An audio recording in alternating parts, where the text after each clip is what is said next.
Este es otro programa del ciclo Saludablemente, donde buscamos obviamente encontrar las respuestas de preguntas que a veces no digo que nos atormentan, pero que sí nos preocupan. Hoy estamos con la licenciada Valeria Maskin, o la doctora Valeria Maskin, ¿sí? La doctora Valeria Maskin, especialista en nutrición y con un currículum realmente enorme, que sería muy extenso mencionarlo, fundamentalmente en Inglaterra, en Londres. ¿Por qué, doctora? Bueno, cuando me recibí de la Universidad de Buenos Aires de licenciada en nutrición, me fui a Londres a hacer una especialización, un máster. Y después me gustó el lugar, me sentí cómoda con las universidades británicas y quería seguir investigando, entonces terminé haciendo un doctorado en el King's College, que es parte de la Universidad de Londres, un lugar muy reconocido. Pero además trabajó en la atención en la salud pública de Inglaterra. Claro, ¿Sí? Porque luego me casé. Sí. Ah, bueno. Entonces me quedé a vivir en Londres por mucho tiempo y sí, trabajé en varios hospitales británicos del Sistema Nacional de Salud inglés y en algunos privados también. Le voy a hacer una pregunta horrible. ¿Es comparable aquel sistema con el nuestro? El sistema... Digo por aquello que las comparaciones siempre son odiosas, por una parte, y por la otra, Gran Bretaña está considerada como del primer mundo. Sí, sí. Y Inglaterra tiene un sistema de salud muy bueno. Sí. Está muy bien constituido y es una de los únicos servicios que ofrece el Estado británico gratuitamente a todas las personas. Es un derecho que están manteniendo y que es un modelo en el mundo. Pero claro, como todo, cuando yo estaba en Inglaterra, estaba sobrepoblado, principalmente por la inmigración. Ah, correcto. Entonces era muy difícil mantener los costos de los tratamientos, porque tenían todo un tratamiento armado de cómo cuando ingresa un paciente al sistema de salud, cómo son las derivaciones, las especialidades, y mantener toda esa maquinaria le costaba mucho al Estado. Nuestro productor, Carlos Becker, en su currículum puso muchísimos detalles, Sí. Entre ellos la cuestión de la patología alimentaria. ¿Qué son patologías alimentarias?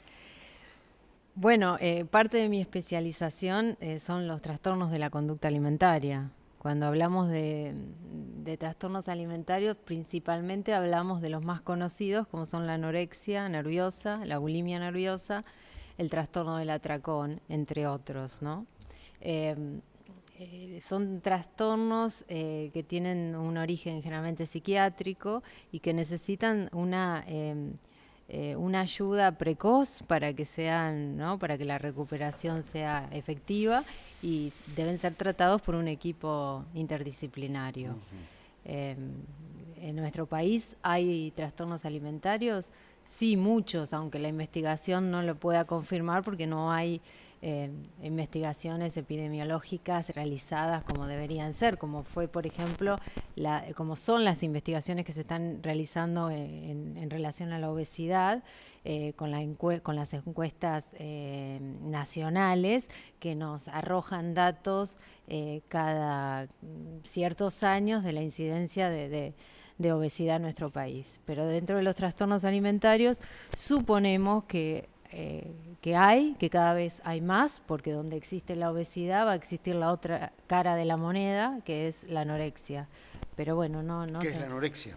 ¿Qué es la anorexia? Digo, claro, ¿qué es la anorexia? La anorexia es un trastorno que generalmente comienza en la adolescencia, que es una pérdida significativa de peso corporal.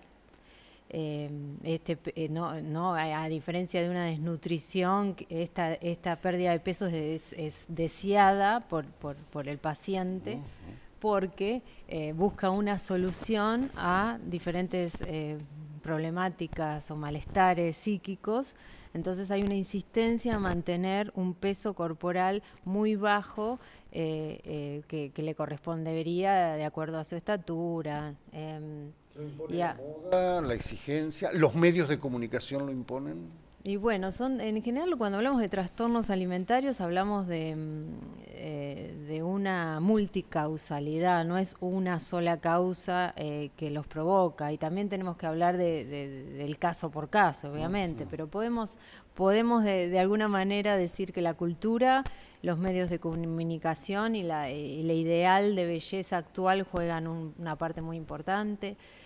Pero bueno, también hay condiciones genéticas que tienen que ver con el desarrollo de patologías alimentarias, asociadas también muchas veces a adicciones, problemas familiares también, y condiciones personales específicas de los pacientes que la desarrollan. O sea que no se puede hablar de una causa, sino de la multicausalidad de factores. Ahora, cuando hablamos de anorexia, casi indisolublemente hablamos de bulimia y anorexia. ¿Qué es la bulimia? Y la bulimia es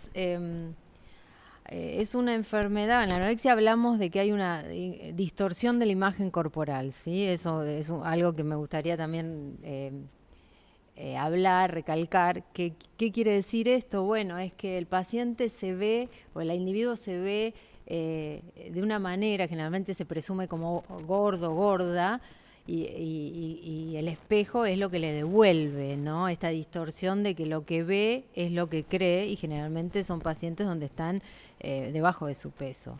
En la bulimia hay una valoración del peso, valoración de la persona en relación al peso.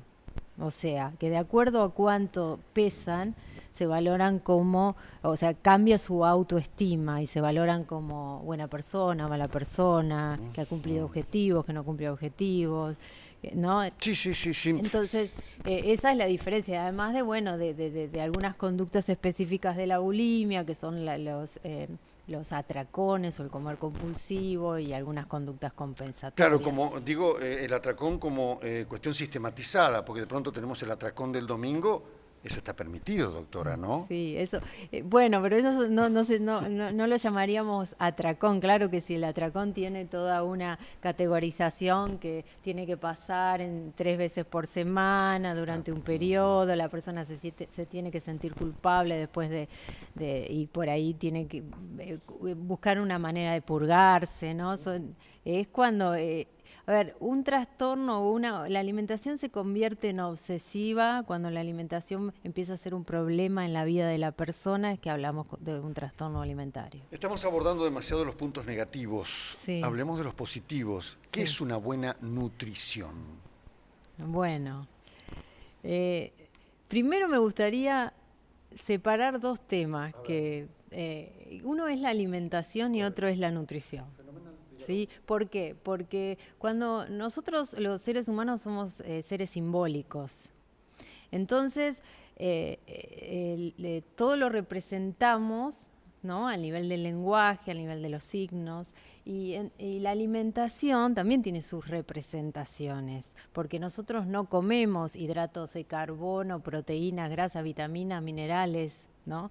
Sino comemos otras cosas, comemos creencias, comemos ideales, comemos geografía, comemos economía, comemos de acuerdo a cómo lo simbolizamos, ¿sí? Por ejemplo, la alimentación se traslada a nivel de símbolos. Entonces, si nosotros le decimos a una persona y le vamos a dar una dieta que esté contemplando todos los nutrientes que la persona debería comer, ¿no? Y le pedimos que la siga al pie de la letra y la persona no adelgaza y nos preguntamos por qué, ¿no? Entonces, porque nos estamos olvidando de esta dimensión simbólica que tiene la alimentación. A ver, ya seguimos con nutrición y alimentación, sí, pero estoy observando una lectura muy psicológica del simple hecho de comer.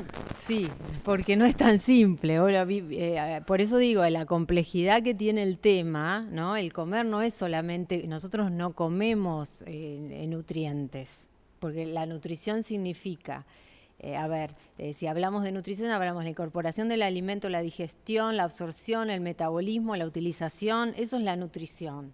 Pero la alimentación va a decidir qué comemos, cuándo comemos, cómo comemos, con quién comemos, en dónde comemos, y eso es una construcción, de alguna manera, más sociocultural, ¿sí?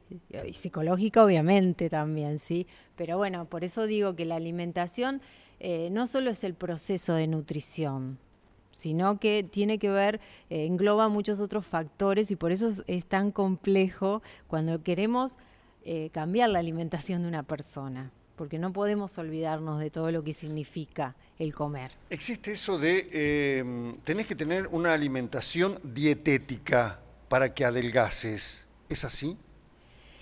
La ciencia de la nutrición es una ciencia en evolución.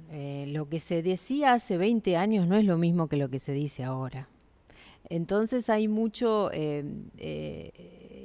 nuevos mensajes. Ahora no se habla de dieta generalmente, ¿no?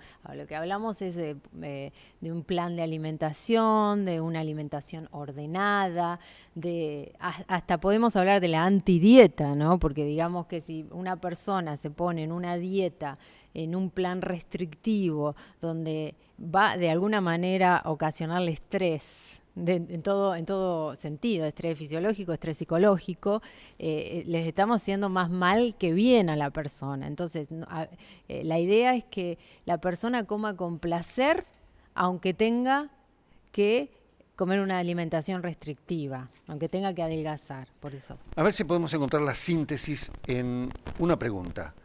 En definitiva, ¿qué es comer saludable? Comer saludable es comer en la cantidad que una persona necesita comer, con la calidad de los alimentos. Hablamos de calidad, hablamos de hidratos de carbono, proteínas y grasas, pero que no, nos vamos de tema que después, si querés, podemos hablar de la industrialización de la alimentación, ¿no? Tratando de... Está hablando de cantidad y de calidad. También estoy hablando de adecuación a la situación biológica, a la actividad física, y también estoy hablando de variedad. Son esos 4 conceptos que son los pilares de una nutrición normal. Ahora, hay un estándar, hay una planillita que me dice cantidad, calidad, variación, ¿y qué es lo que debo consumir? Una planillita no, porque eso depende de cada persona. Ah, correcto. Por eso, cuando alguien necesita modificar su alimentación, tiene que ir a hablar con un especialista, ¿no? Alguien que sepa poner estos conceptos en la salud de la persona, ¿sí? Porque ¿qué es lo que pasa? Porque hablamos de los medios de comunicación también, el intruismo profesional, esta tendencia al doctor Instagram, doctor Google, doctor... Sí, claro, ¿sí? Sí. Entonces, hay una idea de que si tengo un problema de alimentación, voy a ser autodidacta y voy a ir a internet a que me solucione ese problema o que me ayude si quiero adelgazar o si tengo un problema gastrointestinal, para no ver qué como, qué no como, y no es tan fácil, porque la alimentación es un concepto complejo, como dijimos. Estamos hablando con la doctora Valeria Maskin. ¿Me guarda un segundo, por favor? Sí, cómo no. Ya volvemos en un instante.